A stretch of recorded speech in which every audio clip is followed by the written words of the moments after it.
ஜனநாயகத்தின் இறுதிக்கட்ட எஜமானர்களாம் கண்ணியத்துக்குரிய வாக்காளர்களே, உலகெங்கும் வாழுகிற அண்ணா திராவிட முன்னேற்றக் கழகத்தின் அடலேர்களே, தொண்டர்களே, தோழர்களே, உங்கள் யாவருக்கும் கன்னியாகுமரி மேற்கு மாவட்டத்திலிருந்து அனைத்திந்திய அண்ணா திராவிட முன்னேற்றக் கழகத்தின் சாதாரண தொண்டன் நாஞ்சில் டொமினிக் எனது இதயம் கனிந்த வாழ்த்துக்களையும் வணக்கத்தினையும் உங்கள் பாதங்களிலே காணிக்கையாக்குவதில் நான் மட்டற்ற மகிழ்ச்சி அடைகிறேன். அருமைக்குரியவர்களே, இன்றைக்கு இந்த காணொளி மூலமாக உங்களையெல்லாம் சந்திக்க வேண்டிய அவசியம் மீண்டும் ஏன் ஏற்பட்டிருக்கிறது என்று சொல்லுகிற போது,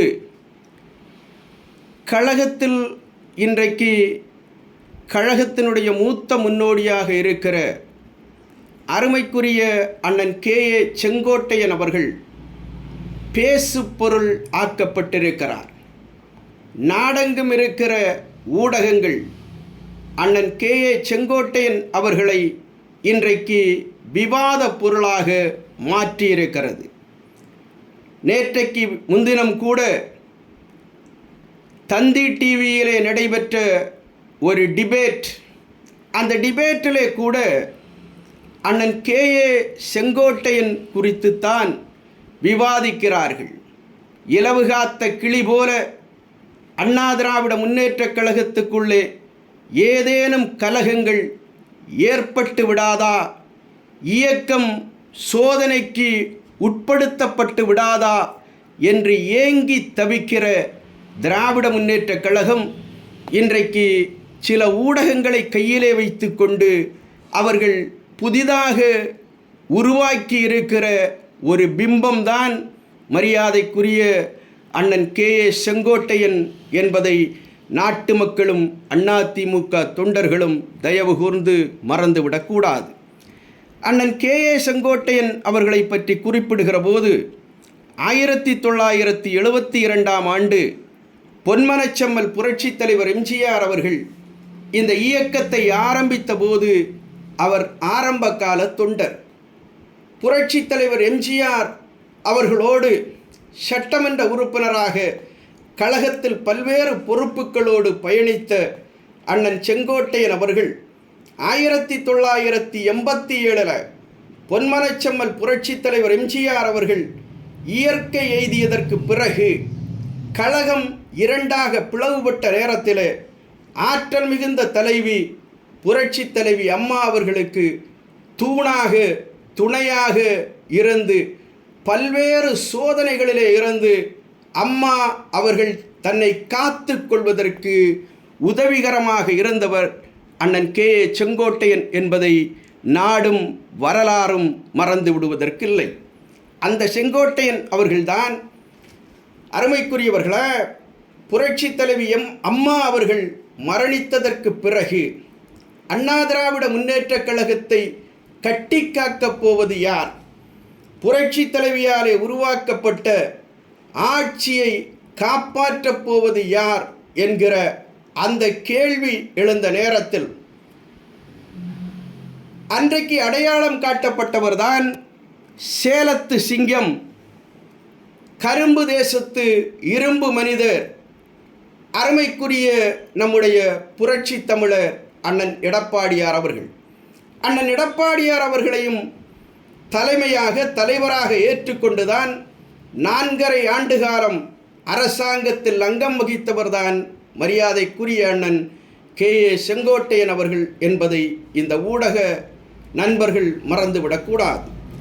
அந்த செங்கோட்டையன் அவர்கள் மூலமாக இன்றைக்கு இந்த இயக்கத்தை சேதப்படுத்துவதற்கு ஏதேனும் வாய்ப்புகள் கிடைத்து விடாதா என்று ஏங்கி தவிக்கிற ஊடகங்கள், அவர்களுக்கு கிடைத்த ஒன்றுதான் அத்திக்கடவு அவிநாசி திட்டத்தில் விவசாய சங்கங்கள் புரட்சி தலைவர் எடப்பாடியார் அவர்களுக்கு நடத்திய அந்த பாராட்டு விழா கூட்டம்.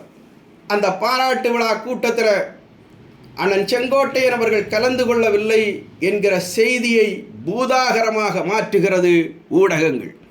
ஏதோ அண்ணன் செங்கோட்டையன் அவர்களுக்கும் புரட்சி தமிழர் கழக பொதுச் செயலாளர் எடப்பாடியார் அவர்களுக்கும் முரண் ஏற்பட்டிருக்கிறது, விரிசல் ஏற்பட்டிருக்கிறது என்பது போன்ற செய்திகளை ஊடகங்கள் கிளப்பிய நேரத்தில் அருமைக்குரியவர்களே, அருமை அண்ணன் செங்கோட்டையன் அவர்கள் அதற்கு முற்றுப்புள்ளி வைக்கிறார். அதற்கு பிறகு நம்முடைய அரசியல் விமர்சகராக இருக்கிற மரியாதைக்குரிய பாண்டே அவர்கள் நடத்துகிற அந்த நிறுவனம், அந்த சாணக்கிய நிறுவனம் நடத்துகிற அந்த விழாவில் நாம் தமிழர் கட்சியினுடைய தலைவர் மரியாதைக்குரிய சீமான் கலந்து கொள்ளுகிறார்.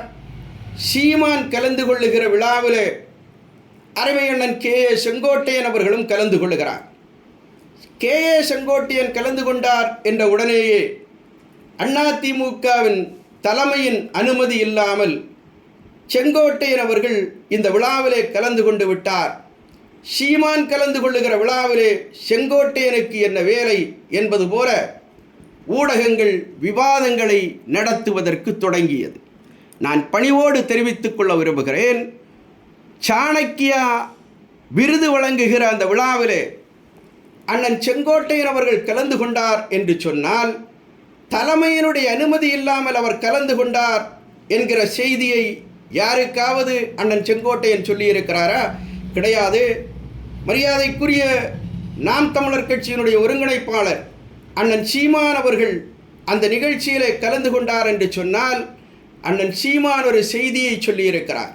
என்ன செய்தின்னா, நாடெங்கும் திராவிட முன்னேற்றக் கழகத்தை எதிர்க்கிறவர்கள் 2026 தேர்தலில் ஓரணியில் திரள வேண்டும், ஓரணியில் திரண்டு திமுகவை எதிர்க்க வேண்டும் என்கிற அதிமுக பொதுச் செயலாளர் எடப்பாடியாரின் கருத்தை நான் வரவேற்கிறேன் என்கிற செய்தியை அதே சாணக்கியா நிறுவனம் நடத்திய அந்த விழா மூலமாக அண்ணன் சீமான் அவர்கள் பதிவு செய்திருக்கிறார் என்று சொன்னால் இந்த ஊடகங்கள் இதை சிந்தித்து பார்க்க வேண்டும் என்பதை நான் பணிவோடு கேட்டுக்கொள்ள கடமைப்பட்டிருக்கிறேன். இது மட்டுமல்லாமல் இன்னைக்கு திரும்ப பேசுகிறாங்க. என்ன பேசுகிறாங்கன்னா, தமிழ்நாட்டினுடைய பட்ஜெட் கூட்டத்தொடர் நடைபெறுகிறது. அந்த பட்ஜெட் கூட்டத்தொடரில் கலந்து கொள்வதற்காக கழகத்தினுடைய பொதுச் செயலாளர், தமிழ்நாடு சட்டமன்றத்தினுடைய எதிர்க்கட்சி தலைவர் அருமையண்ணன் எடப்பாடியார் அவர்கள் வருகிற போது அண்ணன் செங்கோட்டையன் அவர்கள் எடப்பாடியாரை சந்திக்கவில்லை, எடப்பாடியாருக்கு வணக்கம் செலுத்தவில்லை என்பது போன்ற செய்திகளை இன்றைக்கு ஊடகங்கள் பேசுகிறது.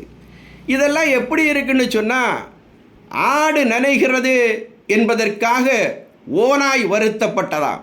அதுபோலத்தான் அண்ணன் செங்கோட்டையன் அவர்கள் அண்ணன் எடப்பாடியாருக்கு வணக்கம் செலுத்தவில்லை என்கிற செய்தியை ஊதி பெரிதாக்க இன்றைக்கு ஊடகங்கள் முயற்சி செய்கிறது என்பதை தயவு கூர்ந்து அதிமுகவினுடைய தொண்டர்களும் தோழர்களும் மறந்துவிடக்கூடாது என்பதை நான் பணிவோடும் தெளிவோடும் இந்த நேரத்தில் பதிவு செய்வதற்கு நான் கடமைப்பட்டிருக்கிறேன். அருமைக்குரியவர்களே,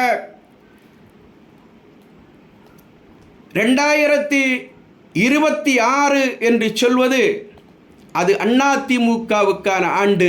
எங்கள் ஆற்றல் மிகுந்த தலைவர் புரட்சி தமிழர் எடப்பாடியாருக்கான ஆண்டு என்பதை வரலாறு பேசும். அண்ணா திராவிட முன்னேற்றக் கழகம் ஆட்சி அதிகாரத்துக்கு வரப்போவதை எந்த கொம்பனாலும் தடுத்து நிறுத்த முடியாது என்பதுதான் இன்றைக்கு நாடு முழுவதும் பேசுபொருளாக இருந்து கொண்டிருக்கிறது. பட்டி தொட்டி எங்கும் வாழுகிற மக்கள் பேசுகிறார்கள். மக்கள் கூடுகிற இடத்தில் திரண்டு வருகிறவர்கள் அத்தனை பேரும் பேசுகிறார்கள். சாதாரண டீ கடைகளிலே பேசுகிறார்கள்.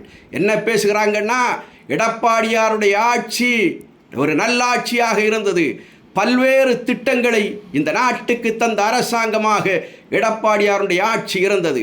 ஆனால் திராவிட முன்னேற்றக் கழகத்துடைய ஆட்சியோ மக்கள் விரோத ஆட்சியாக இருக்கிறது. இந்த அரசாங்கத்தில் எந்த நிலையில் இருக்கிற மனிதனும் வாழ முடியாத நிலை உருவாகி இருக்கிறது. ஆகையினாலே இந்த அரசாங்கம் அப்புறப்படுத்தப்பட வேண்டிய அரசாங்கம். எடப்பாடியாரின் ஆட்சி பரவாயில்லை என்கிற ஒரு சொல் பேச்சு நாடு முழுவதும் இன்றைக்கு எழும்பியிருக்கிறது. இந்த ஒரு பேச்சு போதும். அருமைக்குரியவர்களே, 2026 அண்ணன் எடப்பாடியார் அவர்களுடைய ஆட்சி தமிழ்நாட்டில் மலரப்போவதை எந்த கொம்பனாலும் தடுத்து நிறுத்த முடியாது, எந்த ஊடகங்களாலும் தடுத்து நிறுத்த முடியாது, எந்த விவாதங்களாலும் அண்ணன் எடப்பாடியார் முதலமைச்சராவதை தடுத்து நிறுத்த முடியாது என்பதை நான் பணிவோடும் தெளிவோடும் சுட்டி காட்டிக் கொண்டு, அருமைக்குரியவர்களே, எடப்பாடி பழனிசாமி எனும் நான் என்கிற குரல் சென்னை ராஜ்பவனில் ஒலிக்கப் போகிற நாட்கள் வெகு தொலைவில் இல்லை. நாளை நமதே, நாடும் நமதே, வெற்றி நமதே. அண்ணா நாமம் வாழ்க, புரட்சி தலைவர் நாமம் வாழ்க. நான் வணங்குகிற தெய்வம் புரட்சி தலைவி அம்மா புகழ் ஓங்குக. அண்ணன் புரட்சி தமிழர் எடப்பாடியார் வாழ்க, வாழ்க, வாழ்க. நன்றி, வணக்கம்.